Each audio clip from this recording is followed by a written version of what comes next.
coroa de espinhos de Cristo se tornou o segundo maior símbolo depois da cruz de adoração do cristianismo.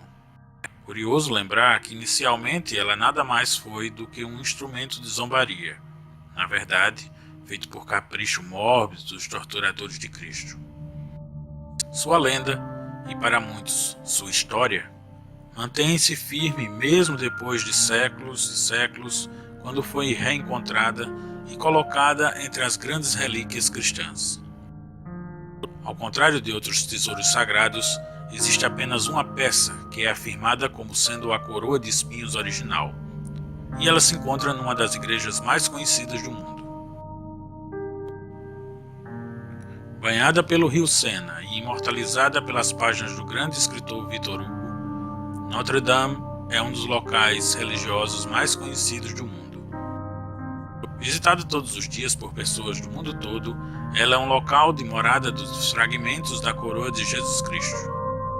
Até ela chegar lá, percorreu um inacreditável e tortuoso caminho, sendo passada pelas mãos de religiosos, guerreiros e reis. O primeiro registro sobre ter existido uma coroa de espinhos realmente é encontrado nos próprios evangelhos canônicos, onde se refere claramente que uma coroa de espinhos foi feita pelos soldados romanos e colocada sobre a cabeça de Jesus, com o intuito de, juntamente com um cajado e um manto, dar-lhe a aparência de um rei desmoralizado. No livro de Mateus está escrito: "E quando eles tinham colocado uma coroa de espinhos, eles colocaram sobre a sua cabeça, e uma cana em sua mão direita. E eles se ajoelharam e zombaram dele, dizendo: Ave, Rei dos Judeus." A mesma cena é descrita ainda em Marcos e João. Outros textos antigos, como os dos primeiros padres, como Orígenes e Clemente de Alexandria, também citam a mesma passagem. O percurso da coroa até os dias atuais começa como esperado, na própria Jerusalém. Entretanto, a possibilidade de que os apóstolos e outras pessoas que prepararam o sepultamento de Jesus terem preservado objetos envolvidos na vida do Messias e em sua morte não estariam de acordo com o comportamento dos primeiros cristãos, que abominariam peças que pudessem ser envolvidas em idolatria de qualquer espécie. Esse é um ponto onde católicos e protestantes atuais se enfrentam quando o tema de estudo é relíquias sagradas. Por outro lado, era costume da época se colocar objetos utilizados por uma pessoa falecida em seu sepulcro. Os primeiros registros escritos, além dos já citados evangelhos, são de 6 séculos após a morte de Jesus.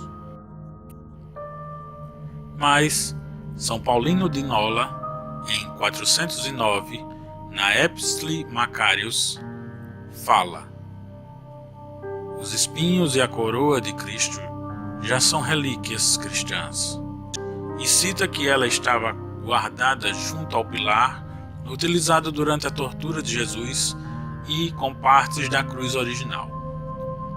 Já Cassiodoro, em 570, ao comentar sobre os Salmos, cita sobre uma coroa de espinhos entre as outras relíquias que são a glória de Jerusalém terrena. Por suas expressões, ele nos faz crer que o local onde ele escrevia os textos era também onde havia o tesouro sagrado, pois cita: "Ali", diz ele, "podemos contemplar a coroa espinhosa que foi colocada sobre a cabeça de nosso Redentor, a fim de que todos os espinhos do mundo pudessem ser reunidos e quebrados."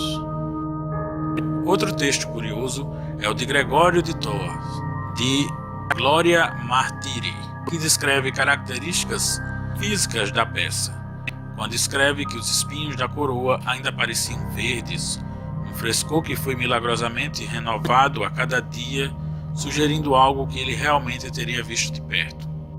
Antônio de Placência, no século VI, registra claramente que a coroa de espinhos estaria guardada numa igreja ainda no Monte Sião, fato que também foi registrado na chamada peregrinação do monge Bernard, que lá encontrou a coroa e levou historiadores a defenderem que uma coroa de espinhos era venerada em Jerusalém desde o século V, permanecendo assim por algumas centenas de anos.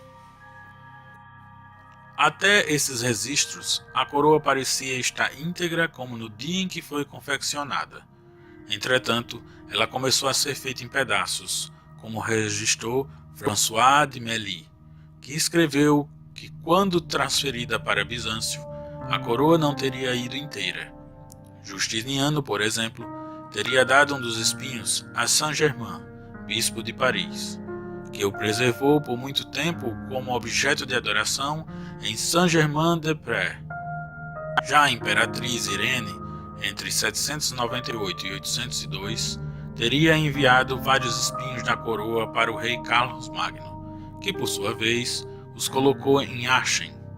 Esses objetos teriam sido consagrados pelo famoso Papa Leão III, e embora sua presença nessa missa não tenha pleno respaldo na história oficial, a presença de relíquias cristãs é devidamente aceita. Também é comprovado que a coroa de Cristo se faria presente. Outros espinhos ainda foram registrados, sendo enviado a São Cornélio de Bompien em 877, outro para o rei dos saxões, Athelstan, e para as abadias de Malmesbury e Adesches, na Alemanha. Mas a grande reviravolta na história da coroa de Cristo ocorreu em 1238, quando o imperador latino Balduin II, em Constantinopla, enfrentava uma dificuldade em manter o império, estando a própria igreja com a sua autoridade questionada por poderosos e cheia de focos de reformas. Precisando de apoio político, ofereceu a coroa de espinhos a Luís IX, rei da França. Ela se encontrava como penhor de empréstimo contraído com os bancos de Veneza no valor de 135 mil libras da época, uma quantia considerável, que equivalia a metade das entradas do reino francês em um ano. Porém, é necessário lembrar que quando falamos de Luís IX, estamos falando de São Luís para os católicos atuais. E ele é, sem dúvida, o maior rei santo de toda a Europa. Tinha como costume em seu comportamento de sair para lavar os pés de mendigos e leprosos nas ruas francesas à noite, e para os que argumentem que o faziam demagogicamente, vale citar que ele liderou também 2 sangrentas cruzadas, participando ativamente das batalhas. Também foi o que promoveu a reunião e organização do maior número de relíquias sagradas cristãs de que se tem notícia. São Luís, portanto, assumiu a dívida, dada a condição de que as 2 preciosas relíquias que estavam na posse de Balduin II, a saber, a coroa de espinhos de Cristo e a lança do destino de Longinos, ficasse sob a guarda da Casa Real Francesa, em uma negociação que podia ser comparada a empréstimos atuais envolvendo o FMI e bancos multinacionais. Destaquemos que, para tudo ser acordado, as relíquias envolvidas passaram por todos os testes de autenticidade que na época permitia. Religiosos dominicanos receberam a missão de levar o tesouro sagrado, mas de tão empolgados em recebê-los, São Luís, a Rainha Mãe e outras autoridades foram encontrar a comitiva na cidade de Sens, na Borgonha, que ficava a 125 km de Paris. No dia 10 de agosto de 1839, o santo monarca, seu irmão, o príncipe Roberto I, e arcebispo de Sens receberam a Santa Coroa. Reconferiram seus registros de autenticidade e entraram em um histórico cortejo pelas ruas da cidade de Villeneuve, na França. Continuamente animado, São Luís mandou erguer um local especial para a coroa de Cristo. Estamos nos referindo a uma das maiores joias da arquitetura gótica, a Sainte-Capelle, com seus extasiantes vitrais que encantam quem a visita. Para guardar a relíquia com honra e respeito, o rei mandou cunhar relicários para os tesouros santos que custaram 135 mil libras. Para se ter ideia do que representa esse valor, lembramos que para fazer toda a imponência da igreja onde ficavam as relíquias, a Sainte-Capelle, custou 35 mil libras, Muitos, entretanto, defendem que para o Rei Santo a própria Sainte-Capelle era um grande relicário a céu aberto. Entretanto, apesar de tanto capricho que envolveu sua estada em Sainte-Capelle, ela não seria o destino final para a Santa Coroa. A relíquia ficou ali até os tempos tortuosos da Revolução Francesa, momento no qual foi transferida para a Biblioteca Nacional, voltando para uma igreja somente em 1801, na chamada Concordata. Foi então respeitosamente depositada na Catedral de Notre-Dame, onde se encontra até hoje. Desde 1896, ela está protegida dentro de um tubo de cristal e de ouro. A relíquia é apresentada aos fiéis a cada primeira sexta-feira do mês, às 15 horas, e na sexta-feira de Santa, das 10 horas às 17 horas. Estudos modernos reconhecem que o material que constitui os ramos da coroa de espinhos de Notre-Dame são compatíveis com a região de Jerusalém. Os feixes são compostos de uma placa catalogada como Balticus Juncus Jucus. Já os espinhos, encontrados em vários relicários europeus, são de Sisyphus spina Christi, nome modificado em homenagem à relação. Apesar dos 4 séculos de pobres registros históricos iniciais, a coroa santa possui notáveis indícios de sua autenticidade, ou compatibilidade com a originalmente contada nos evangelhos.